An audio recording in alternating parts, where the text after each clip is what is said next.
Bismillahirrahmanirrahim. Halo kawan pajak, selamat siang semuanya. Semoga kabarnya baik semuanya ya, dan semoga kita semua berbahagia di hari Jumat yang cerah ini. Jadi pagi hari ini saya Kilat Saiful Falah akan memandu Instagram Live terkait dengan pelaporan SPT tahunan badan. Nah, pelaporan SPT tahunan badan tersendiri itu sesuai undang-undang adalah berakhir di bulan keempat setelah berakhirnya tahun pajak. Nah, normalnya tahun pajak kan Januari sampai dengan Desember ya. Jadi 30 April adalah hari terakhir pelaporan SPT tahunan badan. Nah, yang akan kita kupas di sini adalah apa itu pengertian badan, terus SPT tahunan badan, SPT tahunan badan itu bentuknya seperti apa saja, terus nanti tata cara pelaporannya gimana, terus apa saja yang harus diisi. Nah, itu nanti akan kita bahas di sini terkait dengan SPT tahunan badan. Untuk itu kita juga akan menghadirkan seorang narasumber. Beliau adalah fungsional penyuluh pajak di KPP Pratama Garut, yaitu Kang Dede Setia. Nah, kita undang Kang Dede Setia. Apakah sudah bergabung?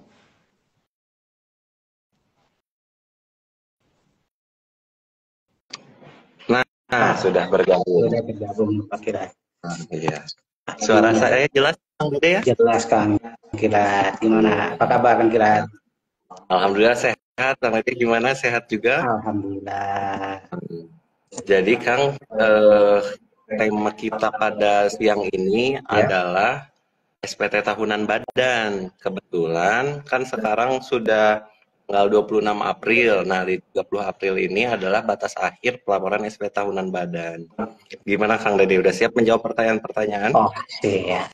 Nah, kabar baik ya Kang Kirat dan kawan pajak semuanya ya? Alhamdulillah. Iya, lagi bahagia soalnya Timnas lagi menang. Oh, lagi euforianya, kebanggaan kita semua ya. Semoga kemenangan jadi makin semangat kita di pelaksanaan sekarang ini ya. Siap. Ya, betul. Nah, kita langsung aja ke tema ya Kang Dede ya. Baik. Kan yang mau dibahas adalah SPT tahunan badan. Pengertian dulu mungkin dari pengertian badan itu menurut perpajakan gimana sih Kang? Baik, kawan pajak semuanya, pada kesempatan ini tepat sekali akan berakhir pelaporan SPT tahunan badan tahun 2023 ya Kang Kilat ya untuk badan. Jadi sebelum kita melanjutkan pembahasan terkait dengan SPT tahunan, setidaknya kita memahami dulu atau tahu dulu pengertian terkait dengan badan itu sendiri. Jadi Kang Kilat dan kawan pajak semuanya, badan menurut undang-undang terkait dengan ketentuan umum dan tata cara perpajakan, yang dimaksud badan adalah sekumpulan orang ya, sekumpulan orang, jadi orang berkumpul dan atau modal yang merupakan kesatuan baik yang melakukan usaha maupun yang tidak melakukan usaha, yang meliputi perseroan terbatas atau disingkat PT gitu ya, perseroan terbatas, kemudian perseroan komanditer, sipil, perseroan lainnya, badan usaha milik negara maupun badan usaha milik daerah dengan nama dan bentuk apapun, firma, kongsi, koperasi, kemudian ada juga dana pensiun, persekutuan, organisasi lainnya, organisasi massa atau ormas ya, organisasi sosial politik, dan atau organisasi lainnya. Ada juga lembaga dan bentuk lainnya termasuk kontrak investasi kolektif dan usaha bentuk tetap BUT. Jadi seperti itu pengertian badan menurut ketentuan umum perpajakan atau ketentuan KUP. Seperti itu Kang pajak semuanya. Ya, berarti kalau saya ringkas, selama ada badan hukumnya itu bisa disebut juga dengan badan ya Kang. Betul sekali. Untuk selanjutnya, untuk pelaporan SPT itu misalnya ada yang baru membentuk badannya di tahun 2023, berarti sudah wajib laporkan ya Kang ya? Betul. Tapi pertama kali juga mereka lapor SPT tahunan badan. Nah, kira-kira apa aja Kang yang harus disiapkan Baik, kawan pajaknya. Ini pertanyaan yang sering diajukan oleh kawan pajak semua ya. Pak, saya badan saya baru memiliki NPWP pada tahun 2023 atau pada bulan Desember saya membuat NPWP. Saya belum memahami atau belum tahu apa sih yang harus saya lakukan setelah memiliki NPWP ya. Jadi hal-hal apa aja yang harus disiapkan oleh kawan pajak semuanya setelah terkait dengan memiliki NPWP dan kewajiban untuk melakukan pelaporan SPT tahunannya seperti itu. Jadi 1 tahunnya itu saya pastikan dulu Kang Kilat, terkadang ini karena yang baru ya, terkadang 1 tahun Siap. kadang dia memiliki NPWP-nya per 1 Desember misalkan ya. Jadi dia, oh berarti saya kewajiban lapornya kan 1 tahun, kita harus nanti di Desember berikutnya. Tidak seperti itu, tapi kita cara mudahnya adalah tahun kalender aja ya. Tahun pajaknya itu tahun pajak kalender, itu sesuai dengan tahun kalender. Jadi kalau setelah kawan pajak memiliki NPWP, nah kewajibannya apa? Barang tentu melaporkan, salah satunya melaporkan SPT tahunannya. Nah, apa aja yang harus disiapkan? Ya Kang Gilat ya, minimal ini Kang Gilat ya. Untuk kawan pajak yang akan melakukan pelaporan SPT tahunan, adalah dokumen sumbernya adalah SPT tahunan adalah laporan keuangan maupun neraca yang laporan tahunan dan neraca. Di laporan keuangan, mohon maaf, laporan keuangan ini yang memuat dengan terkait dengan neraca dan laporan rugi laba. Neraca dan rugi laba. Nah, apa itu neraca? Seperti ya. Jadi kan di dua hal yang harus disiapkan adalah laporan di laporan keuangan itu neraca dan laporan rugi laba adalah neraca adalah dokumen yang memuat data mengenai harta. Jadi setidaknya kan kawan pajak yang memiliki berarti ada harta atas nama badannya. Kemudian kewajiban dan juga modal. Jadi harta, kewajiban dan modal itu yang terkait dengan yang ada di neraca itu sendiri. Kemudian untuk laporan rugi labanya seperti apa? Nah, laporan rugi laba adalah memuat atau kita biar mudahnya ya dokumen yang memuat data mengenai penghasilan, biaya serta penjualan ataupun pembelian kawan pajak badan yang saat ini sedang dilakukan. Seperti itu Kang Kilat. Atau dokumen lainnya, salah satu selain kita sudah mengetahui laporan keuangan itu memuat neraca dan laporan rugi laba, tidak kalah pentingnya adalah untuk susunan pengurusnya. Susunan pengurus terkait dengan kepemilikan badannya itu sendiri. Seperti itu kawan pajak. Oke, berarti tadi yang penting itu harus wajib ada laporan keuangan ya Kang, yang minimal Ya. Neraca dan laba rugi. Betul. Kalau misalnya ada laporan arus kas, laporan penyertaan modal dan lain-lain itu lebih bagus ya Kang ya. Itu lebih bagus karena di situ mencakup semuanya ya. Iya, minimal neraca dan juga laba rugi. Jadi neraca itu tadi seperti yang dijelaskan oleh Kang Dede, itu neraca memuat informasi terkait dengan aset, utang dan juga modal, sedangkan laba rugi itu operasional badan tersebut ya, kegiatan operasional baik itu penjualan, beban dan lain-lain. Oke, jadi itu wajib dan nanti itu yang akan dipindahkan ke SPT tahunan ya Kang ya, laporan keuangan itu ya? Betul, itu sebagai dasar pengisian SPT tahunannya. Jadi kawan pajak kalau setelah memiliki dokumen tersebut bisa mengisi pelaporan SPT tahunannya. Ya, tadi laporan keuangan sudah disiapkan, susunan pengurus sudah disiapkan. Kira-kira ada persyaratan yang lain nggak Kang? Sebenarnya kalau yang intinya itu yang kita lihat ya dokumen yang harus disiapkan, tapi kan kalau udah ada itu sudah bisa lapor berarti ya. Betul, sudah ada lapor. Nah, cuman tambahan yang kasus yang lebih kompleks mungkin Kang. Sebenarnya tidak kompleks juga sih Kang Gilat ya. Mungkin lebih ini lagi tambahan ini ya. Oh, tambahan. Kalau kompleks nanti itu saya susah banget melaporkannya, tidak seperti itu. Jadi tambahannya itu mungkin setelah betul kan kawan pajak mengisi pelaporannya berdasarkan laporan rugi labanya, kan laporan rugi laba itu kita tahu nih dari laporan rugi laba kawan pajak itu apakah penghasilannya itu ya nihil, kurang bayar, kan hasilnya itu bisa juga lebih bayar. Jadi kalau kawan pajak setelah mengisi pelaporan SPT tahunannya ternyata menunjukkan statusnya menjadi kurang bayar nih Kang Kilat. Jadi dokumen tambahannya ya, dokumen tambahan yang harus dipersiapkannya adalah apabila SPT tahunannya menunjukkan SPT tahunan kurang bayar, maka adalah surat setoran pajak. yang sudah divalidasi NTPN-nya, yang sudah dilakukan penyotoran ke kas negara. Itu kalau statusnya menjadi kurang bayar. Kemudian bisa juga kawan pajak yang sudah bergeraknya, udah laporan keuangannya kan bisa diaudit dan tidak diaudit ya.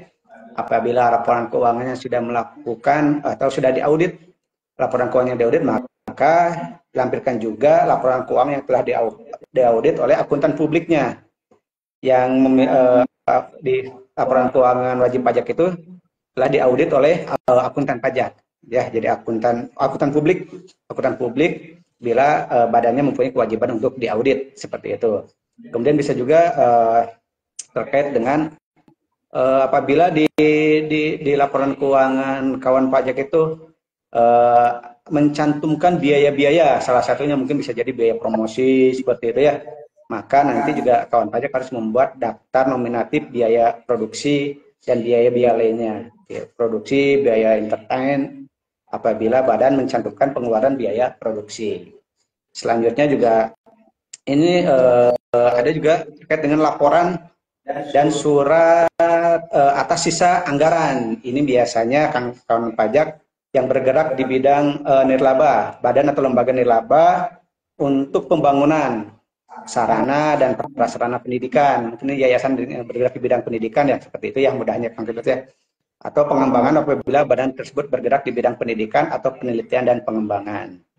Selanjutnya juga bisa juga kawan pajak memberikan pelaporan pajaknya dikuasakan di Kang Wawan ya. Jadi nanti juga ada melampirkan surat kuasa khusus untuk pelaporan SPT tahunannya.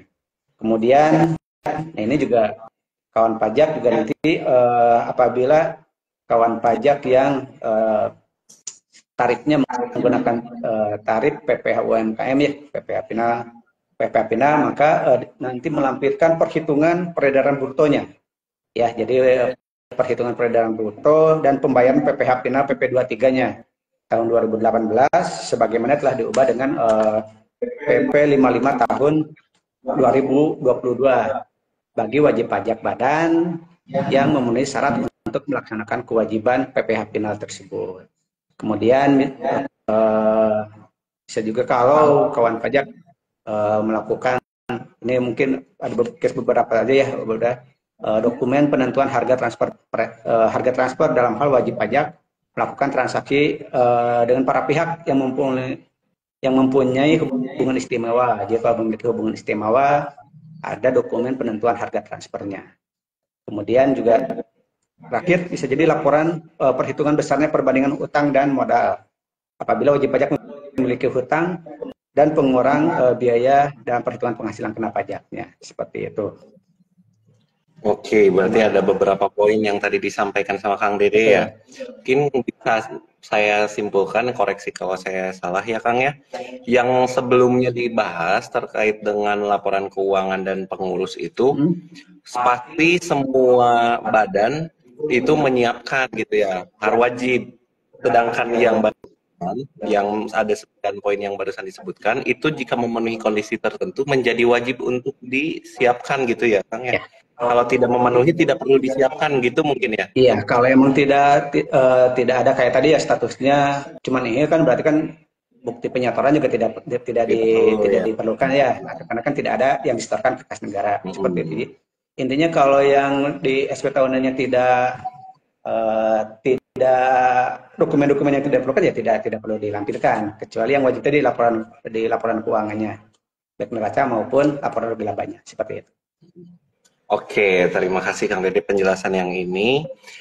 Tadi juga sempat disinggung terkait dengan yang UMKM harus melampirkan daftar peredaran bruto selama 1 tahun. Nah, tadi juga sempat disinggung sama Kang Dede tarifnya 0,5%. Nah, sebenarnya apakah memang tarifnya itu semuanya 0,5% atau berbeda-beda? Nah, untuk tarif pajak badan ini sebenarnya gimana sih Kang? Baik. Jadi sebenarnya tarif pajak untuk PPh badan ini ada 2 Kang Kilat, dan juga kawan pajak semuanya ya. Sebenarnya simpel sekali, mudah sekali, tarif pajaknya nggak usah diingatkan, dihafalkan ya. Sebenarnya cuma 2 tarif pajak itu Kang Kilat untuk wajib pajak badan. Yang pertama adalah tarif pajak untuk wajib pajak UMKM, yang kedua adalah tarif pajak non UMKM. Nah, yang tadi saya sempat singgung sedikit ya, terkait dengan wajib pajak UMKM nih. Jadi untuk wajib pajak UMKM ini sesuai dengan atau berdasarkan peraturan pemerintah nomor 23 tadi ya, PP 23 tahun 2018 yang udah diubah dengan PP 55 ini ya. Kemarin 2022 diubah. Jadi syaratnya adalah tarifnya adalah 0,5% atau 0,5% dari tarif brutonya dari penghasilan bruto tahun dalam 1 tahun. Tarifnya berapa? Ya 0,5% seperti itu kan Kilat. Kemudian yang kedua, kalau tidak memenuhi tarif wajib pajak UMKM, berapa tarifnya? Ya kalau wajib pajak yang masuk kategori UMKM, tarifnya 0,5% itu, siapa yang bisa menggunakan? Orang pribadi, seperti itu ya, yang berlaku selama 7 tahun. Kemudian yang berbentuk CP, berlakunya selama 4 tahun. Kemudian juga berbentuk PT ya, berlakunya adalah 3 tahun sejak dia terdaftar atau dari kemarin tahun 2018 itu tadi. Nah, kalau yang di luar wajib pajak UMKM, maka tarifnya adalah menggunakan selain yang UMKM itu yang menggunakan tarif atau yang tidak memenuhi persyaratan tadi ya, maka menggunakan kewajiban pembayaran PPh pasal 25. Pasal 25, maka tarifnya sesuai dengan ketentuan atau undang-undang yang terbaru, sesuai dengan Undang-Undang Nomor 7 Tahun 2021, tarifnya adalah 22% dari setelah dihitung penghasilan netonya, penghasilan bersihnya, seperti itu kan. Oke, berarti secara singkat ada dua ya, UMKM sama non UMKM tadi. Eh, itu terkait dengan tarif ya Kang ya, sebenarnya kita mau masuk ke cara pengisian SPT tahunannya, tapi sebelum itu saya ingin menyapa dulu beberapa yang hadir ya. Halo. Nah, kawan pajak yang sedang menyaksikan live, kalau misalnya ada pertanyaan terkait dengan SPT tahunan badan, bisa langsung tulis di kolom komentar, nanti akan saya bacakan dan akan dijawab oleh Kang Dede. Kita lanjut Kang, berikutnya ke tarifnya sudah, tadi yang disiapkan udah, berarti tinggal ngisi ya Kang ya. Ya. Nah, cara ngisi gimana sebenarnya Kang? Baik. Jadi setidaknya sebelum mengisi lebih dalam ya, karena kan bukan tarif pajak ya, kan kebijakan atau kawan pajak ya. Pajak di Indonesia itu adalah self assessment. Jadi wajib pajak yang ya menghitung, membayar dan melaporkan sendiri terkait dengan penghasilan SPT tahunannya. Jadi kalau untuk pengisiannya itu setidaknya memenuhi syarat BLJ, bukan BLT nih Kang Gilang, BLJ. Ya, biar ini nih kita singkatkan nih BLJ nih, benar, lengkap dan jelas. Jadi untuk pengisian SPT tahunan itu baik orang pribadi maupun badan harus BLJ ya. Harus benar, jelas dan lengkap. Apa yang bisa apa sih benar itu? Jadi kawan pajak karena tadi saya sampaikan harus self assessment, berarti yang dimaksud dengan benar adalah bahwa kawan pajak melaporkan SPT tahunannya atau SPT tahunan yang disampaikannya benar dalam perhitungannya. Kemudian benar dalam penerapan peraturan perundang-undangannya. Nah, benar dalam penulisan dan benar-benar sesuai dengan keadaan yang sesungguhnya. Ya, benar dan pada sesungguhnya terkait dengan pelaporan atau kewajiban atau harta-harta yang kawan pajak di tahun 2023. Karena saat ini untuk pelaporan SPT tahunan 2023. Kemudian setelah kita mengisinya dengan benar, apalagi syarat yang harus dipenuhi adalah yang kedua ya, L-nya itu lengkap. Apa yang dimaksud dengan lengkap? Ya itu yang tadi saya sampaikan, bahwa SPT-nya harus diisi dengan lengkap, dikatakan apa yang harus dikatakan lengkap seperti itu ya Kang Kilat dan kawan pajak. Lengkap itu berarti semua pengisian SPT tahunan kawan pajak itu memenuhi unsur-unsur yang berkaitan dengan objek pajak. Jadi objek pajak kawan pajak badan, kemudian unsur-unsur lainnya yang harus dilaporkan di SPT tahunan. Jadi lengkapnya itu tadi kawan pajak membuat dokumen laporan keuangannya ya, laporan baik neraca maupun laporan rugi laba. Kemudian syarat lainnya yang seperti tadi, kalau ada pembayaran ya dilampirkan juga, kelengkapannya adalah bukti pembayaran pajaknya. Dan juga untuk UMKM juga salah satunya tadi membuat rincian perhitungan penghasilan brutonya dalam 1 tahun. Per bulan direkap kemudian dalam 1 tahun. Seperti itu. Kemudian yang terakhir disampaikan bahwa untuk laporan SP tahunannya harus lengkap, harus jelas yang terakhir ya. Tadi benar udah, J-nya L-nya udah lengkap, J-nya sekarang ya. J-nya sudah jelas. Jadi apa yang dimaksud dengan jelas kan Kilat dan kawan pajak bahwa SPT-nya harus diisi dengan jelas, di mana SPT itu harus melaporkan asal usul atau sumber dari objek pajaknya, kemudian unsur lainnya yang harus dilaporkan. Jadi jelas nih, jelas penghasilannya gitu ya, sumbernya dari mana, didapat dari mana. Jadi pada saat pelaporannya memenuhi pengisian SP tahunannya yang tadi yang saya sampaikan BLJ itu. Seperti itu kan Pak. Oke, jadi diingat ya untuk pengisian itu harus BLJ benar, lengkap dan jelas. Termasuk jelas di sini itu juga dari bahasanya harus menggunakan bahasa Indonesia ya. Jangan bahasa daerah gitu ya. Diisi. Jadi harus sesuai dengan kaidah-kaidah ketentuan yang berlaku. Nah, kalau misalnya perusahaan asing itu misalnya perusahaan asing tapi pengen pakai bahasa yang lain bisa, Kang? Baik. Ya, jadi kawan pajak semuanya, secara ketentuan untuk melakukan kewajiban perpajakan di Indonesia tetap harus menggunakan bahasa nasional atau bahasa Indonesia ya. Tidak, tadi saya katakan berbagai macam bahasa ya, tetap kita menggunakan jadi setiap wajib perusahaan domestik maupun perusahaan asing ya wajib menggunakan pelaporan dalam bahasa Indonesia. Nah, bagaimana kalau ingin menggunakan bahasa lain dalam melaporkan SP tahunannya? Seperti itu ya. Jadi kawan pajak yang akan melaporkan SP tahunannya menggunakan dalam bahasa asing atau mata uang asing ya, kawan pajak bisa mengajukan permohonan. Jadi sebelum membuat laporan SP tahunannya menggunakan bahasa asing dan mata uang asing, maka wajib pajak harus mengajukan harus memberikan izin Direktorat Pajak. Setelah wajib pajak mengajukan permohonan ya, Direktorat Jenderal Pajak akan memberikan izin bagi wajib pajak untuk menyelenggarakan pembukuannya dengan menggunakan bahasa Inggris dan satuan mata uang dolar Amerika. Namun dalam hal pelaporan tetap harus menggunakan bahasa Indonesia, tetap harus, tadi saya sampaikan harus menggunakan bahasa Indonesia, tapi kalau sudah diberikan izin bisa menggunakan bahasa Inggris, yang bahasa Inggris kan Kilat, dan juga mata uang dolar Amerika. Seperti itu.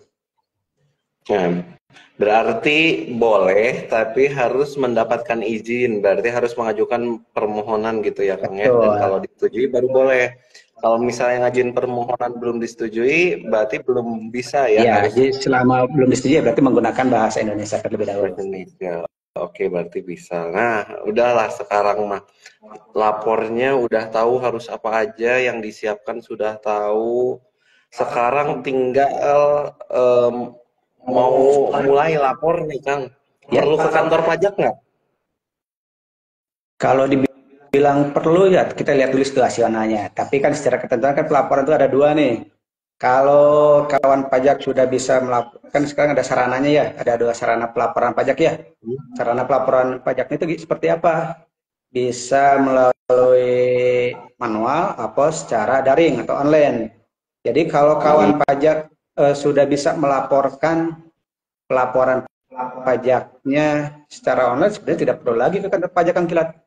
Ya, kalau selama tadi yang unsur-unsur yang tadi disampaikan di awal ya, SP tahunannya sudah benar, lengkap, jelas, dan bisa melaporkannya secara daring, sebenarnya tidak perlu lagi ke kantor pajak. Jadi kan saluran pelaporan SP tahunan itu bisa menggunakan jasa ekspedisi, kurir, atau di pos tercatat. Tapi ini untuk jasa kurir atau ekspedisi tercatat ini adalah untuk pelaporan yang masih menggunakan pelaporan manual. Jadi disampaikan ke kantor pajak. Jangan sampai sudah melakukan pelaporan online ya atau secara daring masih dikirim via jasa ekspedisi. Nanti itu kami juga nggak bisa memprosesnya ya. Kan data-data pelaporannya ada di kawan pajak untuk login di pelaporan online itu daringnya. Yang kedua juga tadi saya sampaikan bisa melakukan pelaporan secara online. Nah, seperti itu. Nah, jadi dua hal ini untuk pelaporan pajak itu pelaporan secara manual maupun secara online. Jadi kalau kawan pajak sudah bisa melaporkan secara online, saya tidak perlu lagi ke kantor pajak.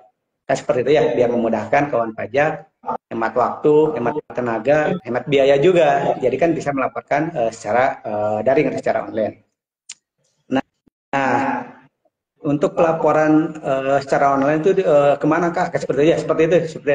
Saya misalkan pelaporannya juga ada dua sarana untuk pelaporan secara online, Kang Kilat. Yang pertama bisa menggunakan IPOM yang ada di DJP online-nya itu sendiri. Jadi kalau kawan pajak akan melakukan pelaporan online, tinggal masuk di DJP online-nya. Nanti kawan pajak masuk di DJP online, nanti tinggal di-create menu buat SPD, kemudian di sini nanti diarahkan untuk menggunakan IPOM. Yang kedua juga bisa menggunakan jasa PJAP. Apa itu PJAP? Itu penyedia jasa aplikasi perpajakan, di mana PJAP ini yaitu pihak yang ditunjuk oleh Direktur Jenderal Pajak untuk menyediakan jasa aplikasi perpajakan bagi wajib pajak ya kawan ya, bagi kawan pajak untuk melakukan pelaporan SP tahunannya, yang dapat menyediakan jasa aplikasi bagi penunjang bagi wajib pajak melaporkan SPT tahunannya.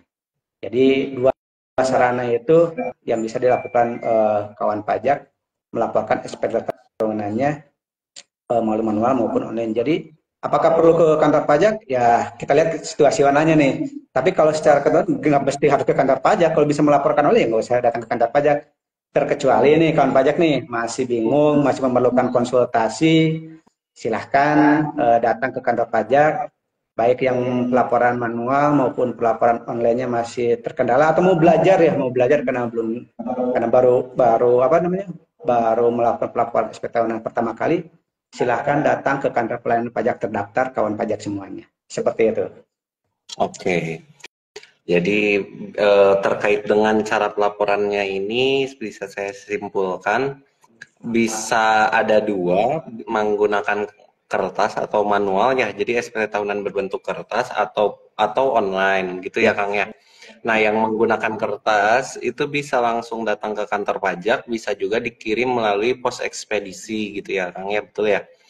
Kalau yang online itu juga terbagi menjadi dua, bisa online menggunakan e-form di DJP online atau menggunakan PJAP. Tadi PJAP itu adalah penyedia jasa aplikasi perpajakan ya yang dikelola oleh pihak ketiga atau swasta ya Kang ya, yang sudah bekerja sama dengan Direktorat Jenderal Pajak. Itu beberapa, nanti bisa dicari tahu sendiri. Ada beberapa PJAP yang menyediakan jasa pelaporan SPT tahunan dan resmi pelaporannya diterima oleh Direktorat Jenderal Pajak. Terkait dengan e-form berarti ya mungkin tadi e-form sama PJAP ini mungkin akan, karena ini bentuknya Instagram live ya dan kita menyapa kawan pajak yang lain, mungkin akan kita lebih tekankan teknisnya terkait dengan pelaporan online ya Kang ya. Ya ada dua tadi, lewat e-form dan juga PJAP. Nah yang e-form step-stepnya mungkin Kang bisa diperjelas terkait dengan pelaporan e-form. Baik. Jadi untuk tadi kan disampaikan sama Kang Kilat juga di review ya, terkait dengan pelaporan online itu bisa, pelaporan online itu melalui dua cara ya, bisa mandiri oleh kawan pajaknya sendiri ya, dan juga bisa dengan PJAP atau penyedia jasa aplikasi perpajakan atau pihak ketiga. Jadi kalau kawan pajak mau mengisi laporan online atau daring secara mandiri oleh kawan pajak semuanya, atau juga mau online tapi masih memerlukan bantuan dari teman-teman di kantor pajak, silakan untuk berkunjung ya, berkonsultasi terkait dengan pelaporannya. Jadi kalau untuk pelaporan online atau daring melalui IPOM ini sebenarnya selama kawan pajak bisa login ya, kawan pajak ya login pada aplikasi milik DJP, yaitu di DJP online-nya ya. kawan pajak pastikan dulu memiliki kata sandinya. Ya, jadi untuk memiliki kata sandi untuk masuk ke DJP online itu adalah masukkan user ID-nya adalah info EP dari kawan pajak semuanya. Yang kedua adalah kata sandi untuk login di DJP online. Nah, pastikan dulu itu bisa login dulu. Nah, kalau untuk wajib pajak yang baru misalkan ya belum memiliki belum bisa login di DJP online, seperti apa ya? Berarti kawan pajak harus menyiapkan dulu e-PIN-nya dulu. E-PIN yang minta ke kantor pelayanan pajak wajib pajak terdaftarnya. Jadi e-PIN ini bisa untuk registrasi membuat kata sandi untuk login di DJP online-nya. Nah, kalau itu udah terpenuhi, kawan pajak udah bisa login di DJP online-nya, nanti masuk ke DJP online, nanti masuk ke menu pelaporan. Nanti setelah menu klik lapor, di situ juga tinggal kawan pajak klik buat SPT.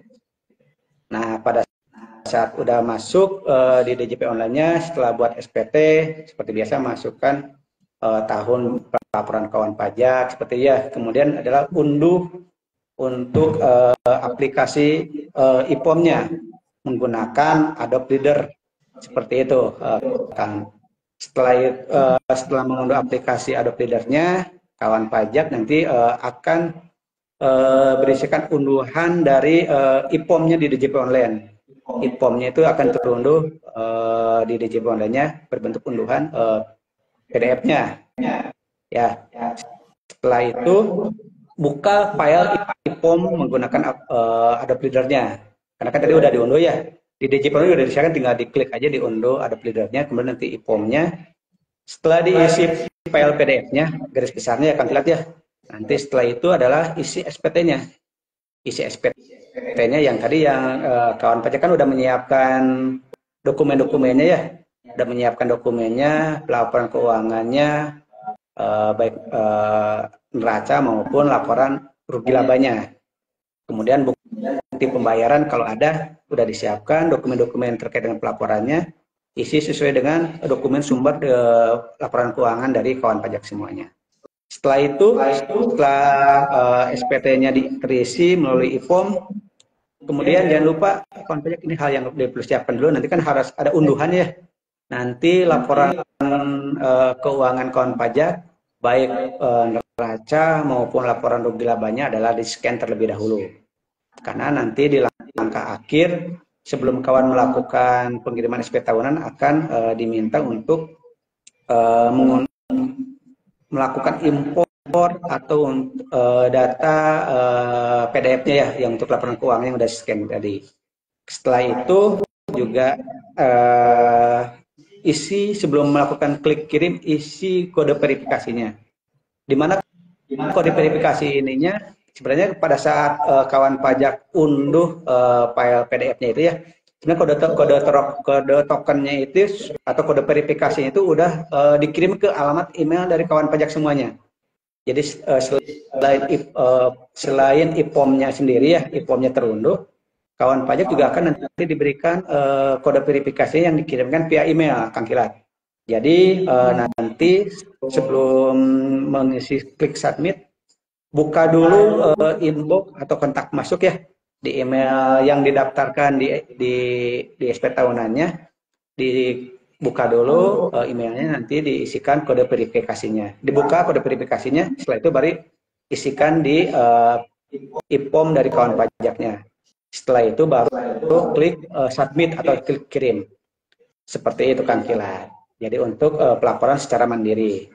Kemudian kalau yang kita melakukan melalui jasa penyedia ya nanti kawan pajak sebenarnya tinggal mengakses perusahaan penyedia jasa aplikasi perpajakannya. Tapi yang sudah ditunjuk ya, yang sudah bekerja sama dengan Direktorat Jenderal Pajak, nanti diisi.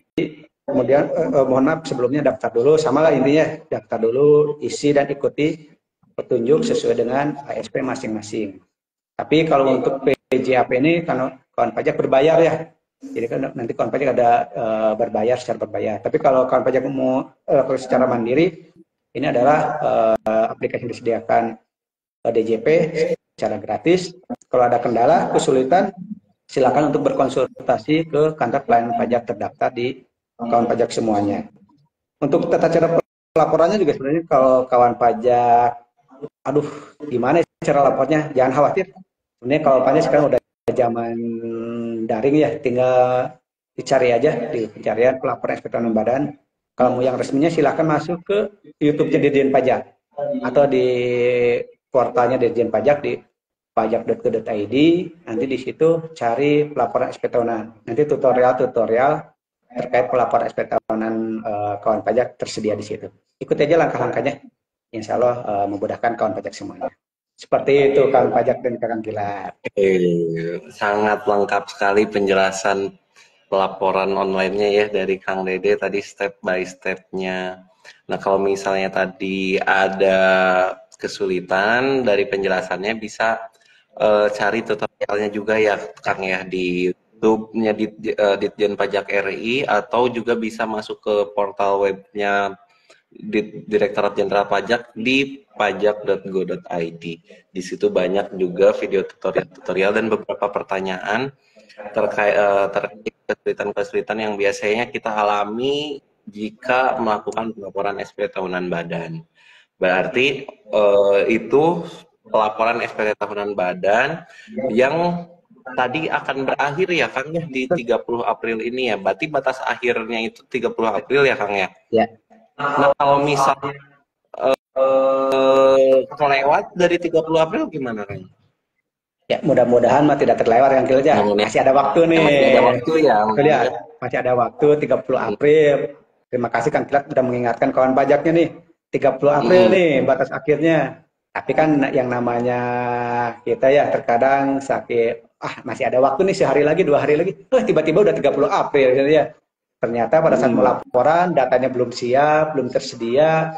Jadi kan melewati 30 April tahun 2024. Saat ini kan pelaporan pajak SPT tahunan 2023 ya. Ternyata udah terlewat nih Kang Kilat dan kawan pajak semuanya nih. Saking terlenanya nih. Saking masih euforianya nih kemarin timnas menang nih seperti yang disampaikan Kang Kilat ya. Wah, lupa nih pelaporan SPT tahunan. Nah, diharapkannya mudah-mudahan sebelum 30 April kawan pajak sudah melaporkan. Tapi kalau emang udah terlewat bagaimana ya? Kawan pajak masih bisa melaporkan SPT tahunan sampai dengan akhir tahun 2024, tapi harapannya tetap 30 April. Ya kalau terlewat ya pasti ada konsekuensinya nih Kang Kilat. Konsekuensinya apa? Ya atas keterlambatan lapor kawan pajak semuanya nanti akan dikenakan sanksi administrasi berupa denda Kang Kilat. Jadi kalau kawan pajak baru melaporkan 1 Mei, misalkan ya seperti itu ya, 1 Mei tahun 2024, maka untuk pelaporan SPT tahunan badan tahun 2023-nya secara ketentuan ketentuan perundang-undangan di bidang perpajakan akan dikenakan sanksi berupa dendanya sebesar 1 juta. Kan sayang sekali nih Kang Kilat, ya hanya terlewat 1 hari aja bisa didenda 1 juta. Makanya yuk masih ada waktu. Masih sekarang tanggal 26, masih 5 terakhir ya. Masih 5 hari lagi. Besok weekend, disiapkan dulu data-datanya. Kalau kesulitan, masih ada hari kerja Senin Selasa bisa berkunjung ke KPP Pratama kalau ada kendala. Tapi kalau tidak ada kendala, laporkan aja secara online. Seperti itu. Jadi kalau terlambat ya dendanya 1 juta. Seperti itu Kang Kilat. Ya, lumayan juga ya Kang ya dendanya 1 juta karena keterlambatan aja gitu. Jadi itu kan teledor gitu ya, bukan karena kita niat jahat, kadang kita lupa atau ada kendala mengakibatkan kendala jadi kena denda. Itu terkait dengan kalau kita bisa melewati batas akhir pelaporan ya Kang ya. Ini sambil saya selingi pertanyaan sedikit ya Kang ya dari kolom komentar. Di sini ada pertanyaan. Kalau PT Perorangan itu dikenai aturan perpajakannya pajak yang perorangan atau pajak yang badan Kang, katanya gitu pertanyaannya. Pajak perorangan atau pajak badan seperti itu ya? Ini bentuknya PT perorangan Kang, jadi walaupun PT tapi dikuasai oleh satu orang, jadi PT perorangan. Nah dia kena pajaknya pajak perorangan atau pajak badan gitu kan? Karena bentuknya PT perorangan otomatis kan masuk ke berbentuk badannya ya. ya masuk ke penghasilan yang badannya itu, karena kan udah berbentuk PT walaupun dikuasai sama satu orang, tapi kan bentuknya kan lembaganya udah badan ya, tadi tetap menggunakan tarif yang badan seperti itu. Jadi yang dimaksud badan di sini itu sudah Karena berbadan kan berbentuk PT hukum. ya, betul. Kalau yang ini kasusnya PT ya Kang ya, jadi masuknya ke pajaknya yang badan. Oke, ada pertanyaan berikutnya. Kak bisa minta Evin online nggak katanya? Jadi untuk Evin tadi bisa minta online nggak katanya Kang? Nah, Baik, jadi kawan pajak semuanya ya, sebenarnya kalau untuk permintaan EPIN ini, kalau selama masa pandemi kemarin kita ada namanya layanan WA chat per unit kerja masing-masing ya. Unit kerja kerja bisa meminta EPIN secara online. Nah untuk saat ini permintaan EPIN sebenarnya dikembalikan lagi ke KPP-nya Kang Kilat. Dan kawan pajak semuanya masuk ke KPP-nya. Jadi kalau kawan pajak mau meminta EPIN harus datang ke kantor pelayanan pajak. Kalau untuk orang pribadi bisa ke kantor pelayanan pajak terdekat. Kalau untuk wajib pajak badan harus ke kantor pelayanan pajak terdaftarnya. Jadi harus ke kantor pelayanan pajak terdaftar. Kecuali ini Kang Kilat, kalau sebelumnya kawan pajak sudah memiliki EPIN ternyata lupa EPIN, kawan pajak bisa langsung datang, selain bisa langsung datang ke kantor pajak juga bisa mengajukan atau bisa melalui live chat di pajak.go.id. Jadi bisa minta minta EPIN kembali melalui online tapi live chatnya di pajak.go.id. Bisa juga nanti bisa dilihat di aplikasi M-Pajak, Kang Kilat. Dan kawan pajak semuanya bisa membuka aplikasi M-Pajaknya. Nanti di situ ada nomor EPIN-nya. Ikuti panduannya untuk EPIN-nya sendiri ya, nanti pasti di M-Pajaknya. Selain itu juga bisa mengajukan ke permintaan ke lupa epin.pajak.go.id, email ke lupa epin, atau bisa juga telepon melalui kering pajak 021 1500 200. Tapi itu juga nanti ada selama itu wajib pajaknya betul ya, memenuhi data profilnya memenuhi syarat dan ketentuan, nanti akan dikasihkan melalui via telepon atau maupun via chat. Seperti itu Kang Kilat. Oke, jadi tadi online masih bisa ya Kang ya. Yang pertama ke live chat di pajak.go.id. Nah itu saya juga pernah buka Kang. Kalau kita buka websitenya pajak.go.id di jam kerja, itu di pojok kanan bawah itu ada tulisan live chat ya. Dan itu akan dijawab oleh petugasnya terkait dengan keperluan apa kita, termasuk minta EVIN, berarti bisa dari situ ya Kang ya? Kalau untuk minta EPIN harus ke KPP-nya, tapi kalau untuk lupa EPIN bisa live chat gitu. Oh bisa live chat. Oh jadi untuk lupa EVIN-nya saja ya. Termasuk yang email tadi juga lupa.evin@pajak. Jadi itu kalau kita sudah pernah mengajukan aktivasi EVIN-nya. Nah kalau kita belum pernah aktivasi EVIN-nya berarti harus ke KPP terdaftar untuk badannya gitu ya. Untuk yang orang pribadi bisa ke KPP terdekat. Gitu ya Kang ya berarti ya. Oke, itu pertanyaan. Sebelumnya saya sapa dulu untuk yang hadir. Selamat siang. Nanti terkait dengan tayangan SPT tahunan badan ini, Instagram Live akan kami upload juga di Instagram kami. Jadi buat kawan pajak yang ketinggalan pembahasan dari awal, itu jangan khawatir, nanti bisa ditonton lagi setelah live ini berakhir gitu. Mungkin itu saja yang pertanyaan-pertanyaan yang akan disampaikan ya Kang Dede ya. Terakhir akan buat kawan pajak terutama yang ada di Garut yang menjadi wajib pajak Garut, ada pesan tersendiri yang ingin disampaikan, silahkan Kang. Baik, untuk kawan pajak Garut, wajib pajak badan Garut, tadi seperti yang disampaikan dari awal sampai akhir, juga tadi juga disinggung untuk tetap melaporkan SPT tahunan badan tepat waktu. Masih ada waktu sampai dengan 30 April, yuk kita melakukan kewajiban perpajakan kita melaporkan SP tahunan tahun 2023 di 30 April 2024. Jadi kalau kawan pajak dilihat lagi apakah udah lapor atau belumnya, silahkan dilihat lagi arsip-arsipnya. Kalau memang belum lapor, silahkan segera laporkan. Masih ada waktu 4 hari lagi sampai 30 April. Kalau ada kendala, silakan berkunjung ke KPP, ke Kantor Pelayanan Pajak Pratama Garut. Kami juga ada tim penerima SP tahunan. Jadi silakan manfaatkan asistensi pelaporan SP tahunan di Kantor Pelayanan Pajak Pratama Garut.